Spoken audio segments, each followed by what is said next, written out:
Salut tout le monde, c'est Zenka, j'espère que vous allez bien. Aujourd'hui on se retrouve pour une nouvelle vidéo où aujourd'hui on va parler d'une théorie Clash Royale sur les champions là, les champions royaux.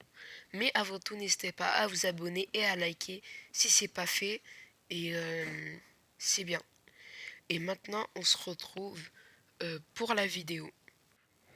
Donc les champions sont arrivés le 23 octobre cette année 2021 et ils cachent beaucoup de mystères comme est-ce que c'est les trois premiers et derniers champions ou voilà, au début on s'est posé plein de questions et aujourd'hui je vais essayer d'éclaircir ce mystère.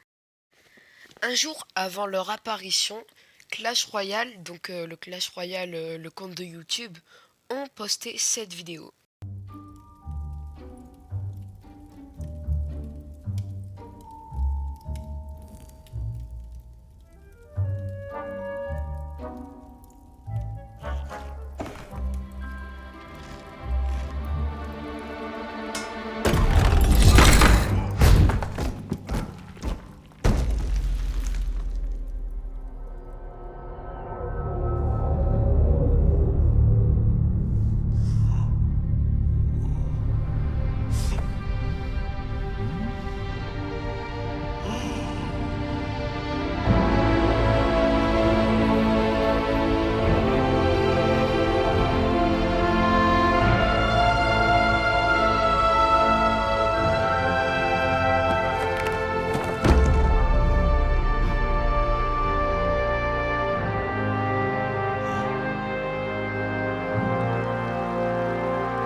Donc après, j'ai coupé parce qu'après, il n'y a rien d'intéressant. Tu vas faire un truc. Donc, dans ce trailer, il y a un moment où on voit ça. Donc déjà, on voit les statues. Donc là, je vais vous les entourer. Donc ici, on voit le roi des squelettes. Ici, on voit comment ça s'appelle là, le mec, là, avec les cheveux longs en or, là. Bon, bref, vous avez compris. Et ici, la reine des archers.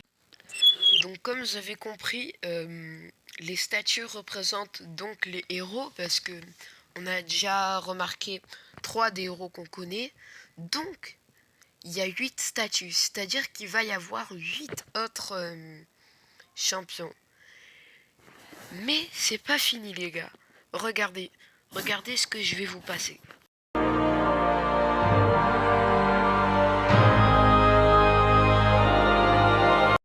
Donc là, on voit que quand les rideaux sont ouverts, on voit les champions. Et dans le trailer, dans ce moment, on voit qu'il y a aussi d'autres rideaux. Donc il y aurait encore plus de champions. Et les gars, c'est pas tout. Aussi, dans le fond de l'image, on peut apercevoir comme un espèce de roi plus puissant que le roi qu'on connaît dans la tour de roi. Regardez. En fait, j'arrive pas à vous le faire zoomer, mais regardez par vous-même.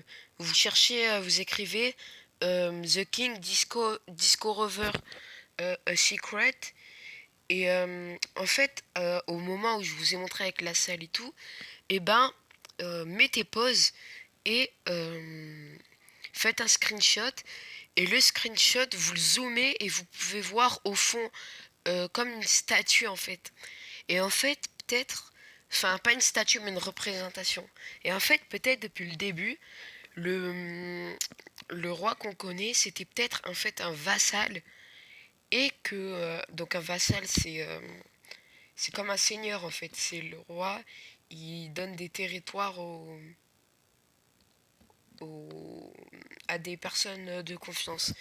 Et en fait, le roi, il a l'air vraiment plus puissant. Donc voilà. Et dernière partie de cette vidéo, c'est que en fait, je suppose que même j'en suis sûr, hein, que le roi des squelettes, en fait, ce soit le roi des barbares. Parce que moi, déjà, vous trouvez pas ça bizarre qu'il y a la reine des archères et pas le roi des barbares, alors que sur Clash of Clans, les deux sont c'est des personnages mythiques, surtout le roi des barbares. Et en fait, ma théorie, c'est qu'il y ait le roi des barbares, sauf que le roi des barbares, il est mort, et du coup, il est devenu roi des squelettes. Et ce qui me fait encore plus penser ça, c'est que la capacité quoi ça s'appelle, du roi des barbares, sa capacité, c'est de faire apparaître plein de barbares. Et c'est quoi la capacité du roi de squelette? C'est de faire apparaître plein de squelettes, comme le roi des barbares. Sauf que comme il est mort, et que c'est plus un barbare, il fait plus apparaître des barbares, mais des squelettes. Et en plus, il a la couronne. Donc comme la reine. Et du coup, lui, c'est le roi. Donc voilà, si cette vidéo vous aura plu, n'hésitez pas à vous abonner et liker. J'y ai passé beaucoup de temps pour cette vidéo, voilà.